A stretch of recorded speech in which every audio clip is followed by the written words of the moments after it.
giver of life, Oh, yes. and the powers of my dreams. Uh-huh. Keep Pastor and First Lady Walker, Bless you. Bless you. my Spring Hill family, visitors, friends, well wishers, Right. spectators. Come on now. You better And speak. as I look out in the audience, I see some kinfolk. We see you too. I see second generation. Praise Amen. God. I see Mr. Russell Hill and his wife, Amen. Alice Hill. Yes. Russell is the son of Russell and Vera Hill. Yes. I see Dr. Demetrius Hill. Yes. All right. Praise God. Demetrius is the son of Thomas and Rochelle Hill. Amen. And I know that if they were living, Come on here. they would be here today. Amen. I also have a third generation of kinfolk. My great niece, Stephanie. Amen. And as my classmate, Reverend P. Thomas would say, Come on here. and if I missed anybody, You too.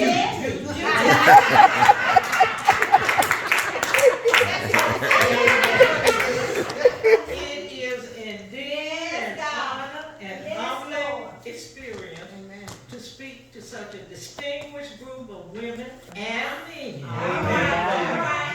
All dressed up in the love of God. Amen. And when I say dressed up, I'm not talking about the clothes. You're dressed up with pure minds and giving and forgiving hearts. And if the devil tried to ride, Kick him out. shake him off Yeah. and say, get behind me, son. All right. Because the day is the day the Lord has made, and we are going to rejoice and Be be glad glad in it. Yeah. Amen. Amen. That's good. I'm reminded of a story. It seems that a teacher asked her Sunday school class of preschoolers why children should be quiet in church.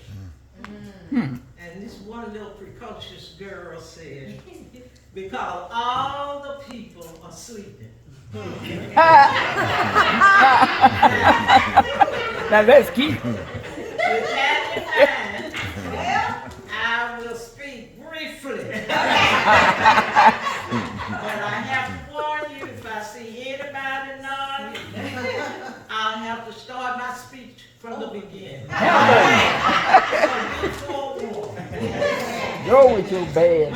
topic is, I know the plan I have for you. Jeremiah 29:11, and it reads, for I know the thoughts that I think toward you, says the Lord, thoughts of peace and not of evil, to give you an unexpected end. Now, I believe that I know the plan I have for you, so if I could do a unifying topic, I would speak today on how God uses imperfect people Come on here. to feel his Come power. on here. Yes. If God only used perfect people, nothing would ever get done. Because none of us are perfect. So I can assume that all of us in this room are in the same boat. None of us are perfect. All right. But just in case there's someone among us who has never made a mistake, I say keep on moving. Keep on. Let's wait a little while. Yes, sir. Sisters and brothers, we were created to serve God. All right. We were not created just to consume resources. Eat, breathe, and take up space. Yeah. Right. Our birth was no mistake. Our parents may not have planned us, but God did. He did. That's right. God told Jeremiah, what God told Jeremiah is also true for us today. Before I made you in your mother's womb, I chose you. Yes. Before you were born, I set you apart for a special work. Jeremiah 1:5. God prescribed every detail of our body. He deliberately chose our race, the color of our skin, our hair, and every other feature. He also determined the natural talents we would possess and the uniqueness of our personality. Yes, yes. Now let's be clear. God didn't have to create us. That's right. He wasn't lonely. He made us to express his love because God is love. Say something.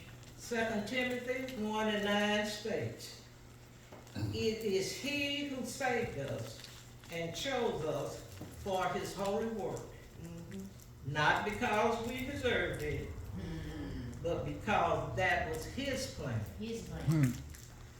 God redeemed us so we could do his holy work. Therefore, we are not saved by service, but we are saved for service. That's it. Amen. Whenever we serve others in any way, we're serving God That's right. and fulfilling That's his right. plan. That's true. When most people hear ministry, they think of pastors, priests, and professional clergy. Mama. Say something. But God says Come What on. he said? every member of his family is a minister. Amen. Yeah, That's right. yeah. When Peter's sick mother-in-law was healed by Jesus, she immediately stood up and began to serve, Amen.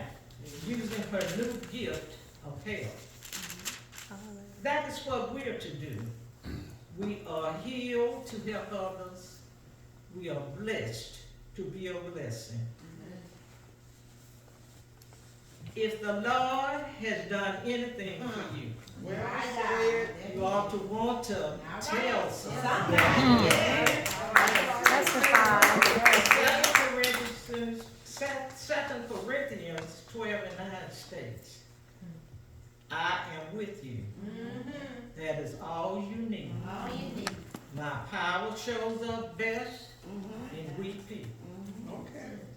The Bible is filled with examples of how God loves to use imperfect or ordinary people. Say something. Abraham was old. Jacob was insecure. Leah was unattractive. Joseph was abused. Moses stuttered. Yeah. Gideon was poor. Well. Rahab was immoral. Yeah. Naomi was a Yeah. Martha worried a lot. Right. Paul had poor health. And Thomas had doubts. Yes. That's quite a list There of you go. That's flawed it. individuals. Yeah. But God had a plan for each of them. Yeah. And he has a plan for each of us. Yes. It's true. I remember when I graduated from high school, my plan was I was going to Texas Southern. My uncle lived in Dallas, in Houston. I was going to Texas Southern and I was going to major in business. But a couple of weeks during the summer, my high school principal, Mr. D.M. Smith, some of you may remember this. Amen. Amen. He came to visit my mother, and he knew that my mother was a single mother. So he came and he says, Dorothy's gonna go to Prairie View. Davis Moore has knows some people, and she has a job. So, that, as far as I'm concerned, that was God in the plan. Amen. Because a girl from a small town, Prairie View was just like Pittsburg. Yeah. You know, everybody knew you, you knew everybody. Amen. That was the place for me. So thank you, God, for your Amen. Amen. Again, we are saved to serve, not sit around and wait for heaven. God wants us Oh my. to make a difference in his world. Because God is in complete control, what we view as accidents are just incidents in God's plan for Good. us. Romans 8:28 What is explains why. We know that God causes everything to work Yes, together ma'am. for the good of those who love God Yeah. and are called according to his purpose for them. Yes. For God knew his people in advance, and he chose them to be his son.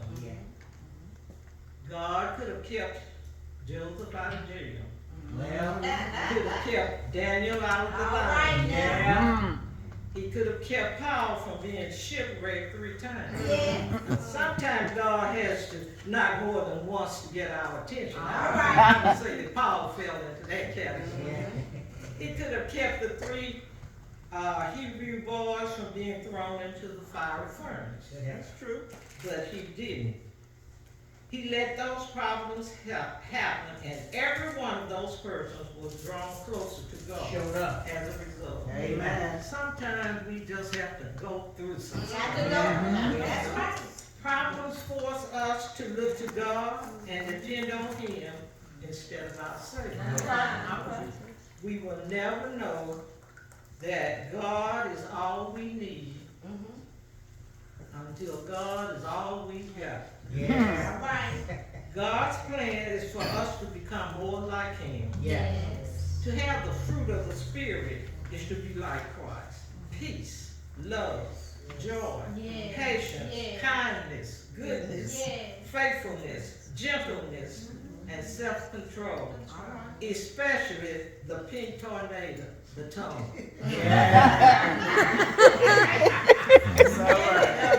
Spends our lives trying to create a lasting legacy on earth. We want to be remembered when we are gone. My Lord. But what matters most is not what others say about our lives, but what God says. What he said. That's true. Think about it. That's true. Amen. Achievements are eventually surpassed.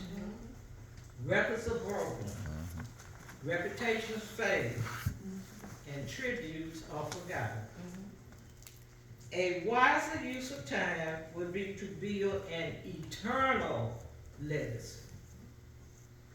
We weren't put on earth to be remembered.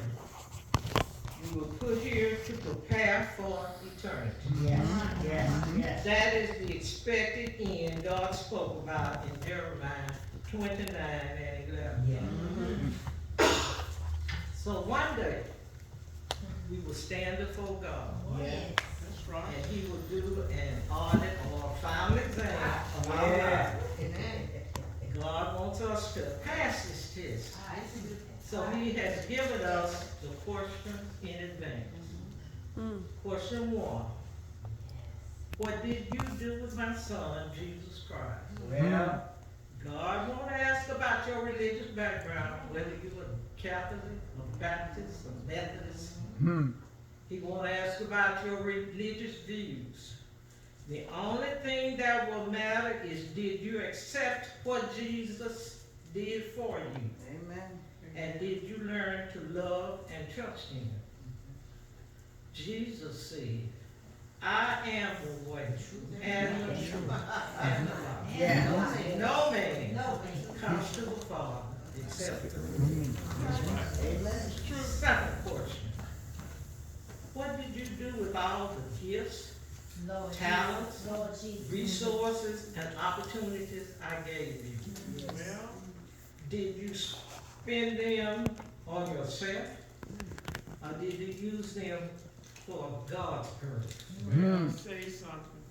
In other words, In other words. God won't ask what kind of car you drove. Oh, all right. All right. He will ask how many people you drove who didn't have transportation. Well, That's it. God won't ask what your highest salary was. He'll ask if you compromise your character to obtain it. all right. Lord Jesus. God won't ask how many friends you had. He'll ask how many people to whom you were friends. My Lord. And last but not least, God won't ask in what neighborhood you live. Well, He will ask how you treated your neighbor. That's right. Say it. The first portion will determine where we spend eternity. Well, The second portion will determine what we do in eternity. Life on earth has many choices, but there are only two choices for eternity: heaven or hell. That's true. My fellow Christians, I don't know about you, but while God is still working his plan through an ordinary person like me, my earthly testimony is something like this. I'm working on the building. It's a true foundation. It's a true foundation. I'm holding up the bloodstained banner of my Lord. As soon as I get through working on the building, I'm going up to heaven to get my